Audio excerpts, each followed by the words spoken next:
جب جنات اس کو کڈنیپ کرے تھے یعنی اس کو نظر آنا شروع ہو گئے تھے تو جنات تو ایسا ہولناک ایسا اونچا آدمی تھا، ایسا اڑ کے چلے جاتا تھا، ایسا کرتا تھا. تو یہ جو عجیب غریب چیزیں وہ جنات میں دیکھا تھا وہ آ کر وہ لوگوں کو سناتا تھا، لوگوں کو وہ باتیں سناتا تھا، عجیب عجیب باتیں. فقال الناس حدیث خرافہ، تو لوگ وہ نام رکھ دیے. وہ کوئی بھی اگر کوئی عجیب بات سناتا ہے تو بولتا ارے یہ تو خرافہ کی بات ہو گئی ہے جی، جیسے ہمارے پاس کہتے ہیں یہ شیخ چلی کی بات ہو گئی ہے جی.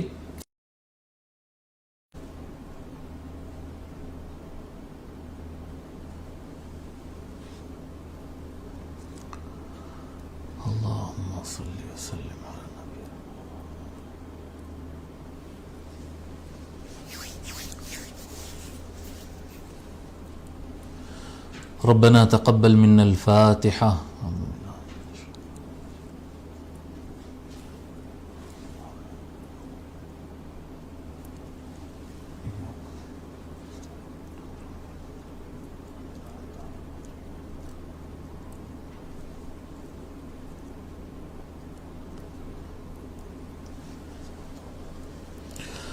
أوصل اللهم ثواب ما تلونا من القرآن الكريم إلى روح النبي صلى الله عليه وآله وسلم وإلى أرواح جميع أهل بيته الكرام خاصة سيدنا المولى علي والسيدة فاطمة والإمام حسن والإمام حسين عليهم السلام أجمعين وإلى الإمام أبي عيسى محمد بن عيسى الترمذي رحمه الله تعالى وصلى الله تعالى وسلم على خير خلقه سيدنا محمد وعلى آله وصحبه أجمعين والحمد لله رب العالمين.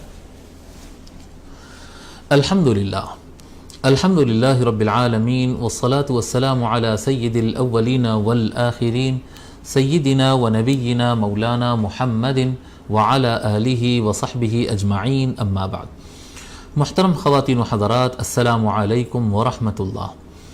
اللہ تبارک و تعالیٰ کا یہ عظیم فضل و احسان ہے کہ ہم نبی اکرم صلی اللہ علیہ وآلہ وسلم کے شمائل حمیدہ پر مشتمل کتاب الشمائل المحمدیہ پڑھ رہے ہیں، اور ہم اس میں 245 احادیث شریفہ ہم پڑھ چکے تھے، اور بیان چل رہا ہے نبی اکرم صلی اللہ علیہ وآلہ وسلم کا اپنی گفتگو کے درمیان شعر کا استعمال کرنا.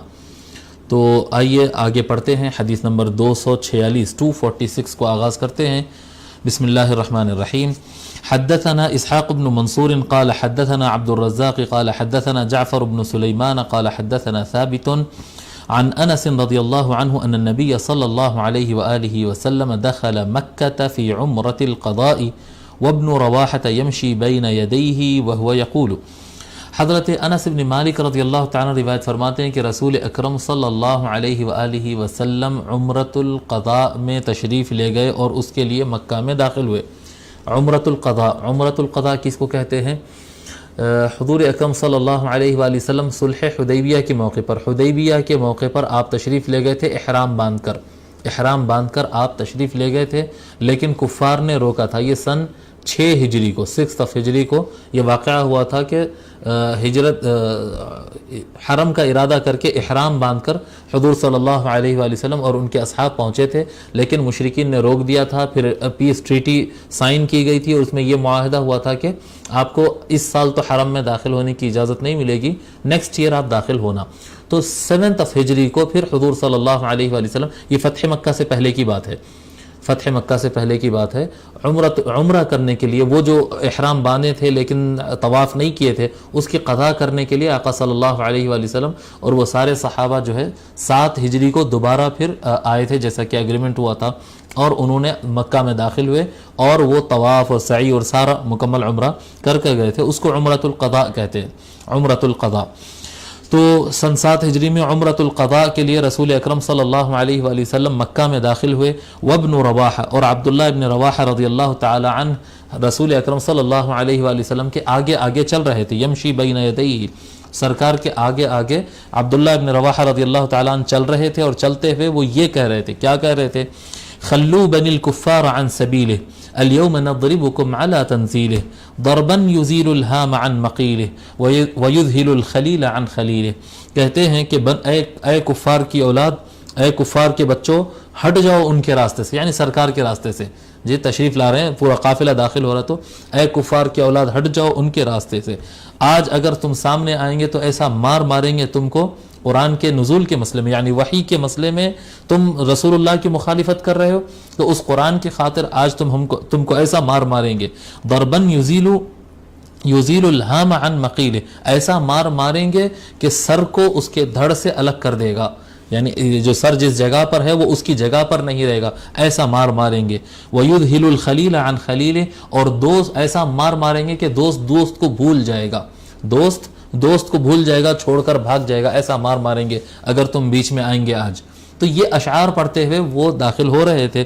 فقال له عمر، تو حضرت عمر رضی اللہ تعالیٰ عنہ نے کہا، یبن رواحہ بین یدی رسول اللہ وفی حرم اللہ تقول شعرا، اے ابن رواحہ، رسول اکرم صلی اللہ علیہ وآلہ وسلم کے سامنے کھڑے ہو کر، سامنے چلتے ہوئے، اور اللہ کے حرم میں، مکہ مکرمہ مسجد حرام کے حدود میں، حرم میں داخل ہو کر آپ جو ہے شعر کہہ رہے ہیں۔ یعنی حضرت عمر رضی اللہ تعالیٰ عنہ شعر کو نامناسب اور صحیح نہیں سمجھ رہے تھے، صحیح غلط سمجھ رہے تھے، فرمایا کہ رسول کے سامنے، سرکار کے سامنے ایسی غلطی کر رہے ہیں آپ، حرم میں اس طرح سے کہہ رہے ہیں۔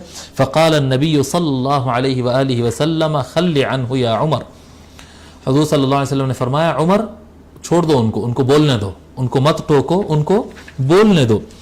فَلَهِيَ أَسْرَعُ فِيهِمْ مِن نَضْحِ النَّبْلِ، بس بے شک یہ کفار کو تیز تیر چلانے سے جیسا تکلیف ہوتی ہے یہ اس سے زیادہ ہو رہی ہے۔ وہ دشمنی کر رہے تھے نا، حضور اکرم صلی اللہ علیہ وآلہ وسلم کو تکلیف دیتے تھے، حضور صلی اللہ علیہ وسلم کے خلاف اشعار کہتے تھے، اس طرح سے کہتے تھے، تو اگر کوئی حضور کو تکلیف پہنچائے گا تو ہم اس کے ساتھ ایسا کریں گے۔ یہ جو یعنی حضرت عبداللہ ابن رواحہ رضی اللہ تعالیٰ عنہ کہہ رہے تھے جی، تو ان لوگوں کے اوپر رعب بٹھانے کے لیے یہ کہنا ضروری تھا، سرکار نے فرمایا ان کو کہنے دو، ان کو کہنے دو۔ تو آقا صلی اللہ علیہ وآلہ وسلم نے شعر کی یہاں پر اجازت دی ہے۔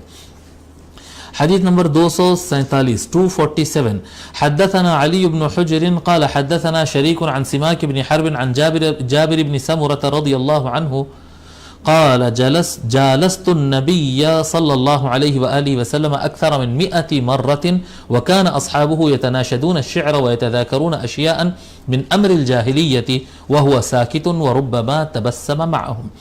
حضرت جابر بن سمرہ رضی اللہ تعالیٰ عنہ روایت فرماتے ہیں، کہتے ہیں کہ میں نبی اکرم صلی اللہ علیہ وآلہ وسلم کے ساتھ کئی مرتبہ بیٹھا، زائد از 100 ٹائم سے زیادہ، میں 100 مرتبہ سے زیادہ ایسا ہوا کہ میں حضور اکرم صلی اللہ علیہ وآلہ وسلم کے ساتھ سٹنگ کیا، اور بھی لوگ اور صحابہ بھی موجود تھے، اور وہ لوگ آپس میں ایک دوسرے کو شعر سنا رہے تھے، یعنی سرکار کی موجودگی میں لوگ آپس میں ایک دوسرے کو شعر سنا رہے تھے۔ وَيَتَذَاكَرُونَ أَشْيَاءَ مِنْ أَمْرِ الْجَاہِلِيَّةِ، اور ایام جاہلیت، اسلام سے پہلے کے معاملات کو وہ ذکر کر رہے تھے، یاد کر رہے تھے۔ جاہلیت میں جنگیں کیسی ہوتی تھی، جاہلیت میں پکوان کیسا ہوتا تھا، جاہلیت میں یعنی اس زمانے کے واقعات وغیرہ جو ہوتے ہیں، انہوں نے اس کو ذکر کیا، اور بیت بازی اور شعر، انہوں ایک شعر کہہ رہے ہیں، انہوں ایک شعر کہہ رہے ہیں، ایام جاہلیت کے اشعار میں سے وہ سب کر رہے تھے، اور نبی وہو ساکتن، اور نبی صلی اللہ علیہ وآلہ وسلم ان کو خاموش سنتے تھے۔ صحابہ کرام آپس میں گفتگو کر رہے ہیں، سرکار موجود ہے محفل میں اور وہ لوگ گفتگو کرتے، اور سرکار خاموش ان کو سنتے تھے۔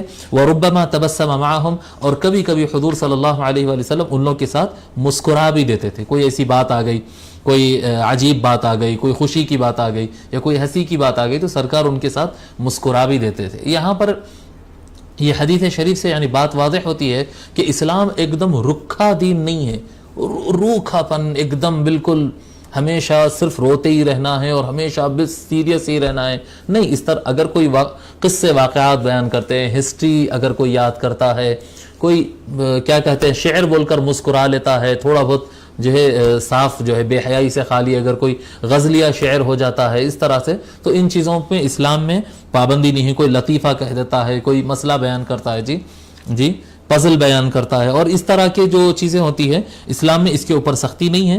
حضور صلی اللہ علیہ وآلہ وسلم بذات خود یہ چیزیں کرتے نہیں تھے، جی کہ لغز بیان کرے، لطیفے بیان کرے، یہ چیزیں سرکار کرتے نہیں تھے، کیونکہ سرکار کا ایک ایک لفظ مبارک جو ہے وہ شریعت بنتا ہے اور حکم الہی اور وحی غیر مطلوع ہوتا ہے، وہ تو سرکار صلی اللہ علیہ وسلم یہ سب کرتے نہیں، لیکن جب صحابہ کرام اس کرتے تو اس میں سختی نہیں کرتے، اور اس میں سے کوئی اچھی چیز آ جاتی تو پھر مسکرا بھی دیتے، ٹھیک ہے۔ حدیث نمبر 248. حدثنا علي بن حجر قال حدثنا شريك عن عبد الملك بن عمير عن أبي سلمة عن أبي هريرة رضي الله عنه عن النبي صلى الله عليه وآله وسلم قال أشعر كلمة تكلمت بها العرب كلمة لبيد ألا كل شيء ما خلا الله باطل. ٹھیک ہے. حضرت ابو ہریرہ رضی اللہ تعالی عنہ روایت فرماتے ہیں کہ نبی اکرم صلی اللہ علیہ وآلہ وسلم نے ارشاد فرمایا کہ عرب نے اپنی زبان سے سب سے بہترین شعر اگر کوئی کہا تھا تو وہ لبید ابن ربیعہ کا شعر ہے. وہ کیا ہے؟ الا کل شیء ما خلا اللہ باطل، کہ اللہ کے علاوہ جو کچھ بھی ہے سب کچھ باطل ہے، یعنی لا موجود الا اللہ، حقیقت میں صرف وجود اللہ کا ہے اور اللہ کے علاوہ جو بھی ہے وہ باطل ہے. تو یہ جو شعر تھا جس پر ہم سابق میں 1-2-3 حدیث پہلے کل کر چکے ہیں، اسی کی دوبارہ روایت ہے یہ. حدیث نمبر 249 249. حدثنا احمد بن منیع قال حدثنا مروان بن معاویہ عن عبد الله بن عبد الرحمن الطائفی عن عمرو بن الشریر عن ابیہ قال كنت ردف النبي صلى الله عليه وآله وسلم فأنشدته 100 قافية من قول أمية بن أبي الصلت. شرید ان کے بارے میں لکھیے. عمرو بن شرید اپنے والد سے بیان کرتے، یعنی شرید سے. ان کا نام تھا شرید بن سوید، شرید بن سوید الثقفی، شرید بن سوید الثقفی. ٹھیک ہے. اور یہ شرید جو ہے اس کا معنی ہوتا ہے بھاگا ہوا آدمی، بھاگا ہوا آدمی. یہ ان کا نام پڑ گیا تھا اور اسی سے ان کی شہرت ہو گئی تھی. یہ بنو ثقیف سے ہے. یہ بنو ثقیف کا قصہ کیا ہے ان کا نام پڑا تھا. یہ مغیرہ بن شعبہ کے بارے میں ہم لکھے تھے، مغیرہ بن شعبہ، کہ یہ شخص جو ہے وہ کسی بادشاہ کے پاس گئے تھے اور وہاں پر کچھ معاملہ ایسا ہوا تھا کہ ان کے ننیالی رشتہ دار، بنو ثقیف ان کا ننیال تھا، ان کے ننیالی رشتہ داروں کو بڑی عزت ملی اور ان کو بالکل کوئی اہمیت نہیں دی گئی تھی اور ان کو کافی پیسہ اور تحفے ملے تھے. تو یہ کیا کیے تھے مغیرہ بن شعبہ، جب یہ لوگ سو گئے تھے تو ان میں سے 13 آدمیوں کا وہ مرڈر کر کے، نیند کی حالت میں ان کا مرڈر کر کے ان کا سامان لے کے بھاگ کے آ گئے تھے. تو اس وقت جس وقت یہ مغیرہ بن شعبہ ان افراد کا قتل کیے تھے، اس وقت یہ اپنی جان بچا کے بھاگنے والوں میں سے تھے. شرید یہ ان کے ننیالی رشتہ دار ہے.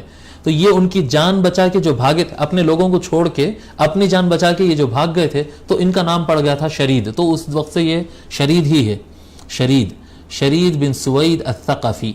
ٹھیک ہے. بعد میں یہ اسلام قبول کر لیے، تو یہ جو ہے صحابی ہو گئے. بنو ثقیف خاندان سے ہے، صحابی ہے. اور معاویہ بن ابی سفیان کے زمانے میں ان کا انتقال ہوا. ایگزیکٹ تاریخ مورخین نہیں لکھے، یا لکھے ہوں گے تو مجھے نہیں ملا، میں جہاں تک ڈھونڈا مجھے نہیں ملا. اتنا لکھے ہیں کہ معاویہ بن ابی سفیان کی جب گورنمنٹ آ گئی تھی، یعنی خلافت راشدہ کے بعد، ملک عدود کے زمانے میں، تو اس زمانے میں ان کا انتقال ہوا اور ان کی ایج 120 ایئرز تھی. انتقال کے وقت ان کی ایج 120 ہے، زیادہ ایج پانے والوں میں سے 120 ایئرز تھی. تو شرید بن سوید روایت کرتے ہیں کہ میں نبی اکرم صلی اللہ علیہ وآلہ وسلم کے پیچھے سوار تھا، یعنی سواری پر، گھوڑا ہے یا جو بھی سواری ہے، سواری پر حضور صلی اللہ علیہ وآلہ وسلم تشریف فرما ہے اور ان کے پیچھے شرید، یعنی ایک سواری پہ 2 آدمی 3 آدمی بھی بیٹھتے تھے نا، سواری اگر بڑی ہو تو زیادہ بھی بیٹھتے.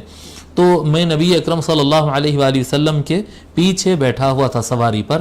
فَأَنْشَدْتُهُ 100 قَافِيَةً من قول امیہ بن ابی الصلت. امیہ بن ابی الصلت جو ہم کل ذکر کیے تھے کہ بہت بڑا شاعر تھا، قریب تھا کہ مسلمان ہوتا، لیکن حضور سے اس کو بغض تھا تو اس وجہ سے وہ اسلام قبول نہیں کیا. شعر اس کا بڑا اچھا ہوتا تھا. تو امیہ بن ابی الصلت کے اشعار میں سے لگ بھگ 100 شعر میں حضور کو سنایا. سرکار جو ہے سامنے چلا رہے ہیں، سواری ہے سرکار کے ہاتھ میں، اور سرکار کے پیچھے میں بیٹھا ہوا ہوں اور سرکار کو میں شعر سناتا جا رہا ہوں امیہ بن ابی الصلت کے. تو کہتے ہیں کلما انشدته بیتا قال لی النبی صلی اللہ علیہ وآلہ وسلم ہے. میں جب کبھی ایک شعر سناتا، امیہ بن ابی الصلت کا ایک شعر سناتا، حضور صلی اللہ علیہ وسلم فرماتے ہیں ہوں کا مطلب یعنی اور بولو شعر. ایک شعر بول دیا، اچھا شعر تھا، اور بولو.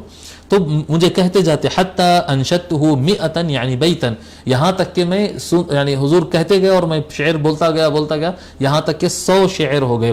فقال النبی صلی اللہ علیہ وآلہ وسلم ان کاد لیسلم، تو نبی اکرم صلی اللہ علیہ وآلہ وسلم نے ارشاد فرمایا قریب تھا کہ امیہ بن ابی الصلت جو ہے اسلام قبول کر لیتا. امیہ بن ابی الصلت قریب تھا کہ اسلام قبول کر لیتا. اب اس میں کئی مسائل آتے ہیں. اس کے اندر یعنی سواری سنتے وقت اگر کوئی اشعار سنتا ہو، جی بھلے وہ اشعار کافر کی کیوں نہ ہو، لیکن اگر اچھے اشعار کوئی سنتا ہو تو حضور صلی اللہ علیہ وآلہ وسلم نے اس طرح کا عمل کیا ہے. یہ کیا کہتے ہیں، سنن عادہ میں سے کہیں آپ، سنن عادہ میں سے سرکار صلی اللہ علیہ وآلہ وسلم سواری پر شعر سنے ہیں. اب اگر کوئی اشعار، آج کل تو ریڈیو آتا، اگر پڑھتے ہیں ہم خود آپس میں ایک دوسرے کو سنا لیتے ہیں تو ٹھیک ہے، یا پھر ریڈیو ہے، یا پھر میموری کارڈ وغیرہ کے ذریعے آپ جو ہے ریکارڈر سے آپ آن کر لیتے ہیں اور اشعار سنتے ہیں، قوالی کے ہوں، نعت کے ہوں، یا اس طرح کے بے حیائی وغیرہ نہ ہو، شرک اور بے حیائی اور غلط چیزیں اس کے اندر نہ ہو. اگر اچھے اشعار وغیرہ کوئی سنتا ہے، جی صاف اگر اشعار سنتا ہے تو اس میں کوئی قباحت نہیں ہے. حدیث نمبر 250 حدثنا اسماعیل بن موسى الفزاري وعلي بن حجر والمعنى واحد قال حدثنا عبد الرحمن بن أبي الزناد عن هشام بن عروة عن أبيه عن عائشة رضي الله عنها قالت كان رسول الله صلى الله عليه وآله وسلم يضع حسان بن ثابت منبرا في المسجد يقوم عليه قائما يفاخر عن رسول الله او قال ينافح عن رسول الله صلی اللہ علیہ وآلہ وسلم. ام المؤمنین عائشہ رضی اللہ تعالی عنہا روایت فرماتی ہیں کہ رسول اکرم صلی اللہ علیہ وآلہ وسلم حضرت حسان بن ثابت رضی اللہ تعالی عنہ کے لیے مسجد میں ممبر رکھا کرتے اور اس پر حسان بن ثابت رضی اللہ تعالی عنہ کھڑے ہو جاتے اور کھڑے ہو کر رسول اکرم صلی اللہ علیہ وآلہ وسلم کی شان اور عظمت بیان کرتے، یا پھر انہوں نے یہ الفاظ کیا کہ حضور صلی اللہ علیہ وآلہ وسلم کی طرف سے وہ دفاع کرتے. دشمن جو سرکار پر الزامات لگاتے اور اٹیک کرتے، ہجوم کرتے، تو یہ ان کے ہجوم کا جو ہے جواب دیتے اور ان کے بری بات کا جواب دیتے، ان کو جی سرکار کا دفاع کرتے. وَيَقُولُ رسول اللہ صلی اللہ علیہ وآلہ وسلم ان اللہ يؤيد حسان بروح القدس، اور رسول اکرم صلی اللہ علیہ وآلہ وسلم فرماتے ہیں کہ بے شک اللہ تبارک و تعالی حسان کی تائید کر رہا ہے، حسان ابن ثابت کی اللہ تبارک و تعالی تائید کر رہا ہے، سپورٹ کر رہا ہے روح القدس یعنی جبرائیل علیہ السلام کے ذریعے. ما ينافح او يفاخر عن رسول اللہ صلی اللہ علیہ وآلہ وسلم، جب تک حسان رسول اکرم صلی اللہ علیہ وسلم کی شان بیان کرتا رہے گا یا سرکار کا دفاع کرتا رہے گا، اس وقت تک اللہ تبارک و تعالی حسان کا سپورٹ کرتا رہے گا حضرت جبرائیل علیہ السلام کے ذریعے. اب اس میں کچھ باتیں آتی ہے.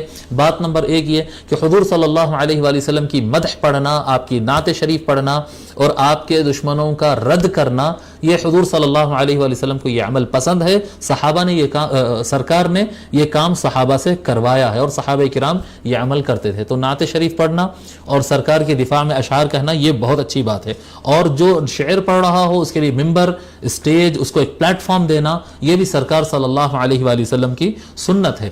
اور اس کے اندر ایک بہت بڑی اہم بات، یعنی نعت خواں حضرات کے لیے اسپیشلی جو نعت خواں حضرات ہیں ان کو یہ بات آپ لوگ پہنچاؤ اگر یہ ہو سکتا ہے. تو اگلی جو بات میں بولنا چاہ رہا ہوں جو نعت خواں حضرات سن رہے ہیں وہ لوگ اپنے لیے یہ درس لیں، اور جو حضرات سن رہے ہیں باقی افراد جو نعت خواں حضرات کو جانتے ہیں ان کو یہ کلپ نکال کر، اگر پوری بات نہیں سن سکتے ہیں وہ لوگ تو یہ کلپ نکال کر اگر ان کو بھیج سکتے ہیں تو ضرور بھیجیں. یہ بہت اہم بات ہے.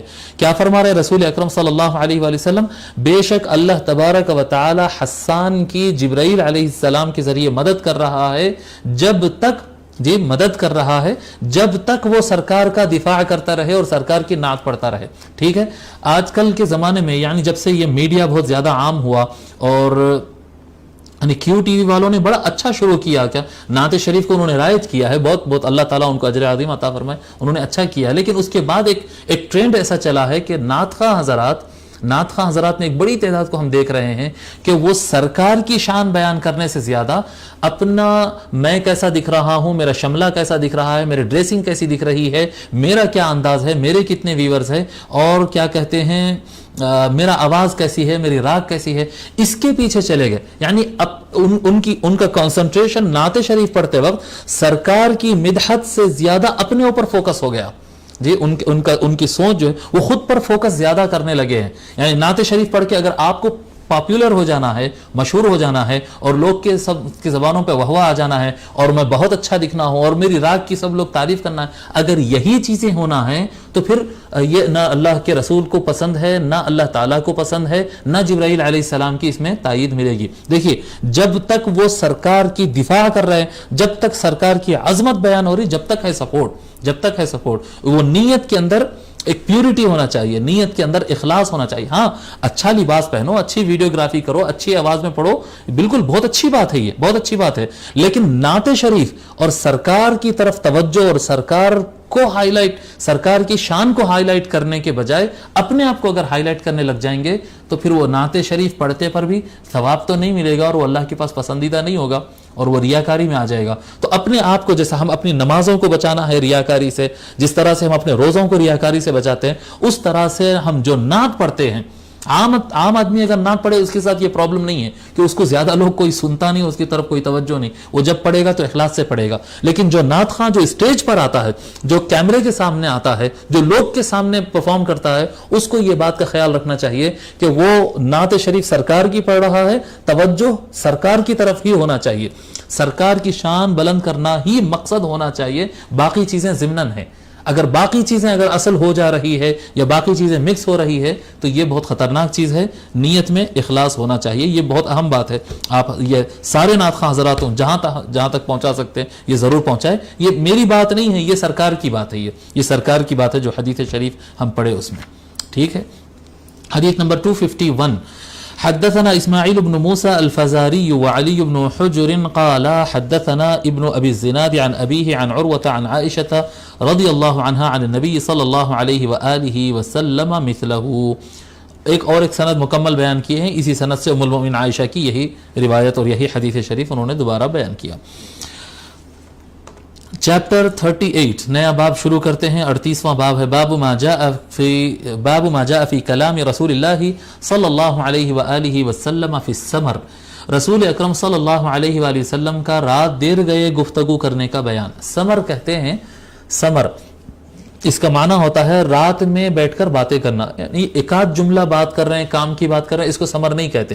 یعنی رات میں بیٹھے رات کی ایک سٹنگ ہو رہی ہے اور کوئی قصہ سنا رہے ہیں، کوئی کہانی سنا رہے ہیں اور واقعات سنا رہے ہیں، جی لمبی گپ شپ کر رہے ہیں. تو رات میں دیر تک یہ جو گپ شپ ہوتی ہے اور یہ قصے کہانیاں جو سناتے ہیں اس کو کہتے ہیں سمر. تو کبھی کبھی آقا صلی اللہ علیہ وآلہ وسلم نے یہ بھی کیا ہے امہات المؤمنین کے ساتھ، اپنے وائفز کے ساتھ. حضور اکرم صلی اللہ علیہ وآلہ وسلم کئی مرتبہ ایسا بھی ہوا کہ رات میں یا لیٹ نائٹ آقا صلی اللہ علیہ وآلہ وسلم نے ان کو قصہ سنایا ہے یا ان سے قصہ سنایا بھی ہے اور ان سے سنا بھی ہے. تو یہ بھی ایک امر ہے جو جائز ہے، ہمیشہ نہیں کرنا چاہیے. راتوں کا جاگنا بلا وجہ مناسب نہیں ہے، لیکن اگر کبھی کبھی اس طرح کی سیٹنگ ہو جاتی ہے اور اس طرح کی گفتگو ہو جاتی ہے تو یہ حضور صلی اللہ علیہ وآلہ وسلم نے بھی کبھی کبھی کیا ہے، تو یہ جائز ہے. حديث نمبر 252 252. حدثنا الحسن بن صباح البزار قال حدثنا أبو النضر قال حدثنا أبو عقيل الثقفي عبد الله بن عقيل عن مجالد عن الشعبي عن مسروق عن عائشة رضي الله عنها قالت حدث رسول الله صلى الله عليه وآله وسلم ذات ليلة نساءه حديثا. ام المؤمنین عائشہ رضی اللہ تعالی عنہا روایت فرماتی ہیں کہ نبی اکرم صلی اللہ علیہ وآلہ وسلم ایک رات اپنی وائفز کو، اپنے بیویوں کو، آقا نبی اکرم صلی اللہ علیہ وآلہ وسلم نے ان سے گفتگو فرمائے اور ان کو واقعات سنائے. جی ان کو واقعات سنائے اور عجیب غریب باتیں سنائے. یعنی جو ریگولر لائف میں جیسا ہوتا ہے نا، نارمل چیزوں سے تھوڑا اور اونچی والی سنائے ہیں. یہ تھوڑا سا جس میں عجیب ہو، جس میں تھوڑا سا تعجب والے باتیں ہوں، اس طرح کی باتیں آقا صلی اللہ علیہ وآلہ وسلم سنائے. فقالت امرأة منہن کأن الحدیث حدیث خرافہ. تو ان میں سے سرکار کی وائفز میں سے، بیویوں میں سے، امہات المومنین میں سے کسی نے کہا کہ ایسا لگ رہا ہے کہ یہ گفتگو خرافہ کی گفتگو کی طرح ہے. کأن الحدیث حدیث خرافہ، یہ گفتگو تو ایسی ہے جیسا خرافہ کی گفتگو ہے. اب یہ خرافہ کیا لفظ ہے؟ یہ خرافہ میں اس کی تفصیل آگے بتاؤں گا.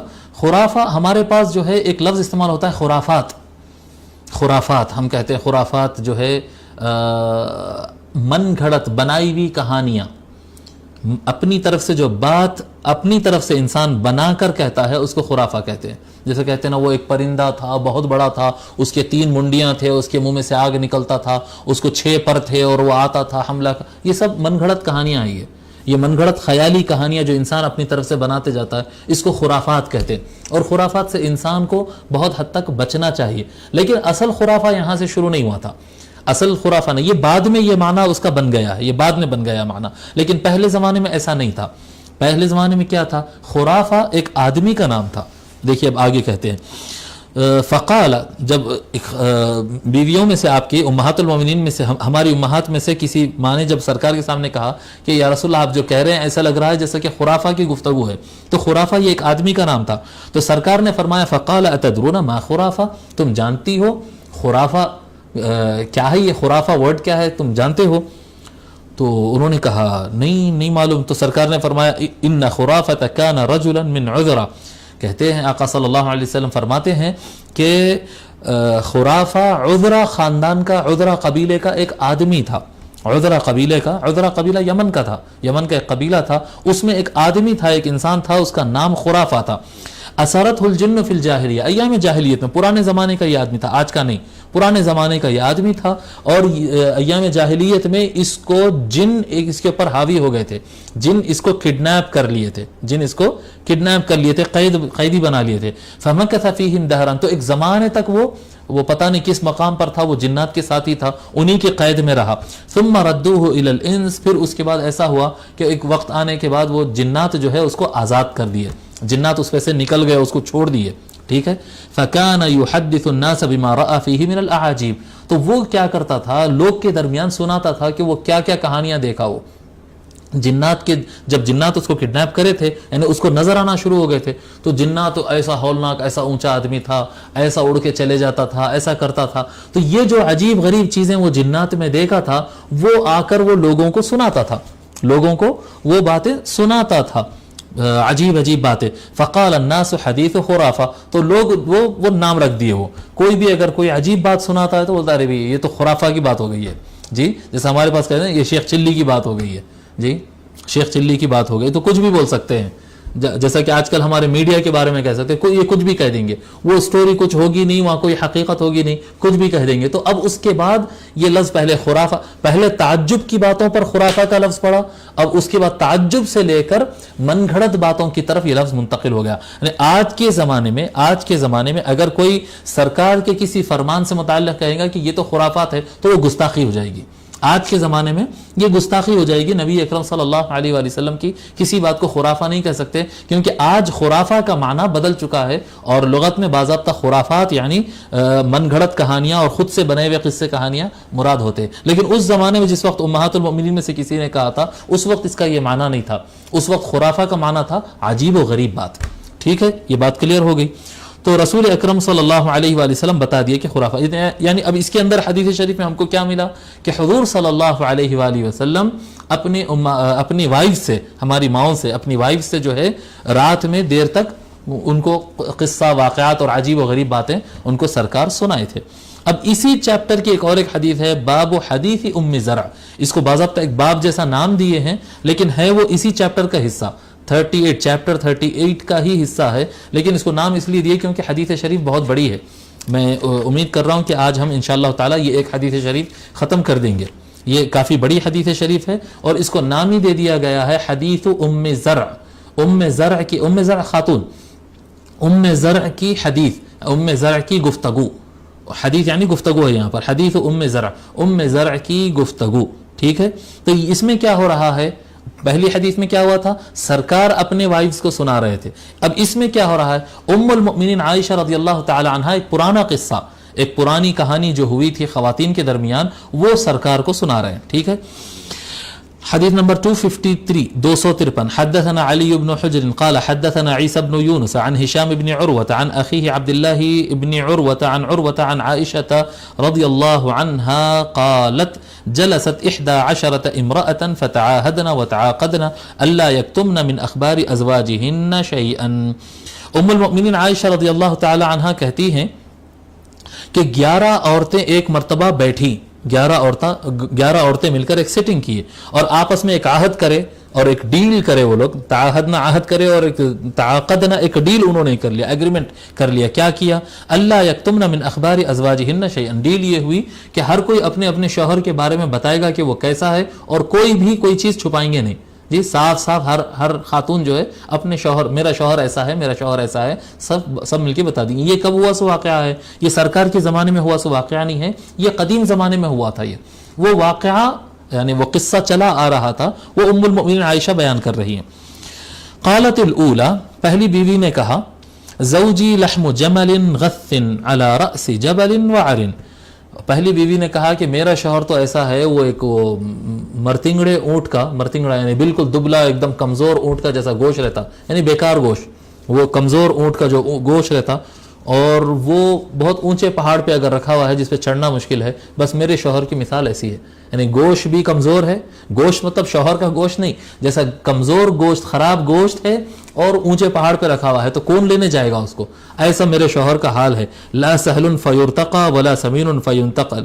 جی وہ کیا کہتے ہیں، آسانی سے اگر مل جائے تو پھر بھی چلو جیسا بھی گوشت ہے کوئی بھی لے لیں گا، تو کوئی آسان نہیں، اونچے پہاڑ پہ ہے کون چڑھے گا وہاں پر. ولا سمین فینتقل، اگر بہت اچھا گوشت ہوتا تو شاید کوئی اس کے لیے پہاڑ چڑھ بھی جاتا تھا ہوگا، لیکن وہ گوشت بھی اچھا نہیں ہے، مطلب میرا شوہر خراب آدمی ہے. ایک عورت نے یہ کہا. دوسری نے یہ کہا زوجی، قالت الثانیہ زوجی لا ابث خبرہ انی اخاف الا اذرہ. دوسری نے کہا کہ میرے شوہر کا مسئلہ یہ ہے کہ میں اس سے متعلق آپ لوگ کو زیادہ کھول کے نہیں بتانے والی ہوں. جی اتنا میں زیادہ اس کی خبر کو میں تمہارے سامنے نہیں رکھوں گی، کیونکہ اس کے اندر اتنے برائیاں ہیں کہ اگر میں بیان کروں گی تو وہ میں اس کا احاطہ نہیں کر سکوں گی. جی میں کاؤنٹ نہیں کر سکوں گی، اتنی برائیاں ہیں. جی اس کے اندر اتنے عیب، اتنے کمزوریاں ہیں. ان اذکرہ اذکر عجرہ وبجرہ، اگر میں اس کو بولنے لگوں گی تو اتنے خرابیاں ہیں، اتنے ہیں بولنے کے لیے کہ اس کے کھلے دکھ کے آنے والے بھی اس کے اندر خرابیاں ہیں اور نہیں دکھ کے آنے والی بھی خرابیاں ہیں. بہت آدمی ایسا ہے وہ. ٹھیک ہے. قالت الثالثة زوجی العشنق ان انطق اطلق زوجی العشنق ان انطق اطلق وان اسکت اعلق. تیسری بیوی نے کہا کہ میرا شوہر تو وہ ایک دم لمبا آدمی ہے. العشنق کہتے ہیں ایک دم لمبا، دبلا تیڑا بنگا ایک دم لمبا جو ہو جائے، میرا شوہر تو ایک دم لمبا ہے. ان انطق اطلق، اگر اس کے بارے میں بالکل کراک مزاج کا ہے، اگر کیا کہتے ہیں، اگر میں اس کے بارے میں کچھ بولوں گی تو سیدھا میرے کو طلاق پڑ جائیں گی، اور اگر میں اس کے بارے میں نہیں بولوں گی تو ویسی بھی میری لائف تو لٹکی بھی ہے اس کے ساتھ. جی وہ ان اسکت اعلق، اگر میں خاموش بیٹھوں گی تو میں ایسی لٹکی بھی رہوں گی اس کے ساتھ. چوتھی نے کہا زوجی کلیل تہامہ، چوتھی عورت نے کہا کہ میرا شوہر تہامہ کی رات کی طرح ہے. تہامہ کون سا مقام ہے؟ مکہ مکرمہ جو سٹی ہے نا، سٹی آف مکہ میں کے اطراف کا جو جنگل اور اطراف کے جو علاقے ہیں، گاؤں وغیرہ جو آتے ہیں، یعنی مدینہ نہیں آئے گا اس کے اندر، مدینہ شریف اور طائف وغیرہ نہیں آئے گا، مکہ اور اس کے اطراف کے جو جنگلات ہوتے ہیں وہ علاقے کو تہامہ کہتے ہیں.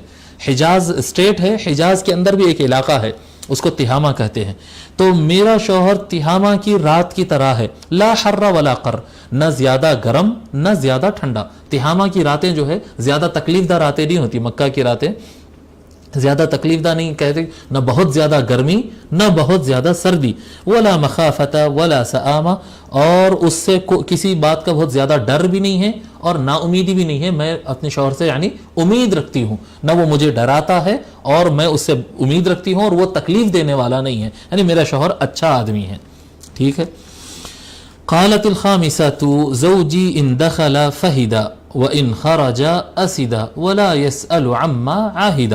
یہ جو الفاظ آ رہے ہیں ایسا لگ رہا ہے نا شعر بول رہے ہیں، ایسا جما رہے ہیں. یہ عرب جو ہے جب بات کرتے تھے یہ ان کا ٹیون یہ بنتا جاتا تھا، اور یہ تکلف سے جما کے نہیں بولتے تھے، ریگولر گفتگو میں اس طرح سے کہتے چلے جاتے تھے. تو پانچویں عورت کہتی ہے کہ میرا شوہر جب گھر آتا ہے تو چیتے کی طرح ہو جاتا ہے. لیپرڈ کہتے ہیں نا چیتا. وہ چیتا کیا ہوتا ہے, چیتے کی کیا خصوصیت ہوتی ہے؟ اب چیتے کا نام لیتے ہی, لیپرڈ کا نام, فہد کا نام لیتے خیال آتا ہے کہ کتنا تیز ہوتا ہے, اچھلتا ہے, چڑھتا ہے.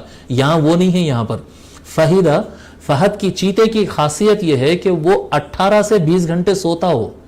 چیتا جو ہوتا نا لیپرڈ, وہ جب بھاگتا ہے ہرن کو پکڑنے یا کسی چیز کو پکڑنے تو سب سے تیز جانور وہی ہے. چیتے سے تیز جانور کوئی نہیں. وہ ٹائیگر سے, لائن سے سب سے تیز دوڑتا ہے. وہ اس کا مقابلہ اگر کسی سے ہو سکتا ہے تو ہرن سے ہو سکتا ہے. وہ دونوں میں بڑی خطرناک رفتار رہتی ہے. ٹھیک ہے, تو چیتا جو ہے دوڑتا ہے, بھاگتا ہے, شکار کرتا ہے. یہ ٹوٹل 4 گھنٹے کا کام ہے اس کا. باقی 18 سے 20 گھنٹے 18 to 20 آورز جو ہے وہ چیتا سوتا ہے. بس سوتے ہی رہتا ہے. وہ درخت پہ سوتے رہتا ہے, نیچے سوتے رہتا, بس سوتا ہی رہتا ہے وہ. ٹھیک ہے, تو زوجی ان دخل فہیدہ, میرا شوہر ایسا ہے کہ جب گھر کو آتا تو بس سوتے ہی رہتا ہے. یہ بولنا چاہ رہے ہیں, چیتے جیسا چلتا ہے, مطلب سوتے ہی رہتا ہے. وَإِنْ خَرَجَ أَسِدَ, اور اگر وہ باہر نکلتا ہے تو پھر لائن بن جاتا ہے, ٹائیگر بن جاتا ہے, شیر بن جاتا ہے. وہ جی شیر ببر بن جاتا ہے. یعنی بڑی آواز میں بات کرتا ہے, فیصلہ کن بات کرتا ہے, اچھے کردار کا ہے. شیر اچھی تعریف والا جملہ ہے, لوگوں کے اوپر رعب رہتا ہے اور بات صاف کرتا ہے. ولا يسأل, یعنی باہر وہ شیر کی طرح رہتا ہے اور گھر کے اندر سوتے رہتا ہے. ولا يسأل عما عهد, اور جو گھر کا ساز سامان, پکوان, پیسہ وغیرہ جو کچھ بیوی کو دیا تھا اس کے بارے میں زیادہ حساب کتاب لیتا نہیں, کوئی پوچھتا نہیں, کرتا نہیں. ٹھیک ہے بھائی, آپ اپنی مرضی سے کھا لو, پکا لو, رکھ لو, دے لو, خرچ کر لو. وہ جو دیا تھا اس کے بارے میں پھر کیا کرے اس کا یہ سوال نہیں کرتا تھا. یہ اچھی صفت ہے. یہ یعنی اپنی بیوی پر اعتماد کرنا یہ اچھی صفت ہے. قالت السادسة زوجي إن أكل لف وإن شرب اشتف وإن اضطجع التف ولا يولج الكف ليعلم البث. چھٹویں عورت نے کہا کہ میرا شوہر ایسا ہے جب وہ کھاتا ہے تو ہر ڈش میں سے کھاتا ہے, یعنی جم کے کھانے والا ہے, فوڈی مزاج کا آدمی ہے. میرا شوہر ایسا ہے کہ کھاتا ہے تو بس یہ ایک چیز کھا لیا نہیں, یہ بھی کھاتا, وہ بھی کھاتا, وہ بھی کھاتا, وہ بھی کھاتا, خوب جم کے کھاتا ہے. وَإِنْ شَرِبَ اشْتَفَّ, اور جب وہ پیتا ہے تو وہ جتنا برتن رکھے ہیں وہ پورا خالی کر دیتا. دودھ ہو, شربت ہو, پانی ہو, جو گلاس رکھے ہیں, جگ رکھے ہیں, بوٹل رکھے ہیں, جتنا ہے پورا کر کے برتن کو صاف کر دیتا ہے. وَإِنِ اضْطَجَعَ الْتَفَّ, اور جب سونے کا ٹائم آتا ہے تو کہیں پر بھی سو جاتا ہے, اور سوتا ہے تو مجھے پیٹ کر کے سو جاتا ہے, بس ختم. وہ بس جہاں چاہے وہ سوتا ہے اور پیٹ کر کے سو جاتا, ختم. ولا یولج الکف لیعلم البث, اور مجھ پر اپنا ہاتھ نہیں رکھتا تاکہ میرے غم کو سمجھ سکے, میری تکلیف کیا ہے کچھ پوچھنا, خیریت پوچھنا, میرے دن بھر سے کیسا گزرا میرے اوپر, میرا حال چال پوچھنا, کچھ کرتا نہیں, میرے اوپر ہاتھ نہیں رکھتا, کچھ نہیں کرتا, کھاتا پیتا اور سو جاتا, خلاص.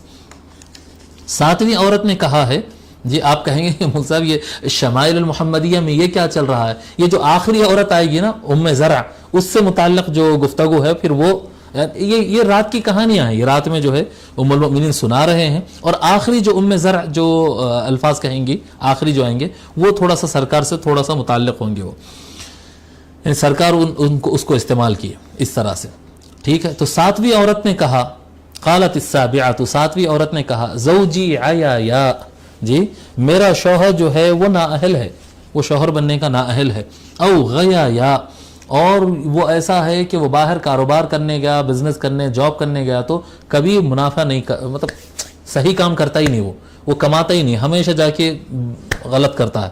گھر میں شوہر بننے کے لائق نہیں ہے اور باہر اگر جائے تو تجارت اور جاب کرنے کے لائق نہیں ہے. طبقہ, بے وقوف ہے. کل داء لہ داء, زمانے میں جتنے بیماریاں ہیں وہ پورے بیماریاں اس کے اندر ہے, ہر قسم کی بیماری اس کے اندر موجود ہے, بیماریوں کا پٹھا بنا ہوا ہے. شج کی او فل کی او جمع کلن لکی, مطلب اور مار پیٹ بھی کرتا ہے, کبھی مار کے سر سے خون نکال دیتا, میرے زخمی کر دیتا, کبھی مار کے میرے ہاتھ پیر کے ہڈیوں کو ہلا دیتا یا توڑ دیتا ہے, جی کبھی سر کو پھوڑ دیتا ہے, کبھی ہاتھ پیر توڑ دیتا ہے, یا کبھی سر اور ہاتھ پیر پورے توڑ دیتا ہے ایک ساتھ. بہت مارنے پیٹنے والا ہے. باہر گیا تو ناکام ہے اور گھر میں آتا ہے تو مارتا پیٹتا بہت زیادہ. قالت الثامنۃ, آٹھویں عورت کہتی ہے, زوجی المس مس ارنب, میرا شوہر ٹچ کرنے والا ہے, چھونے والا ہے, اور اس کا چھونا بالکل خرگوش کی طرح ہے. خرگوش بہت نرم ہوتا ہے,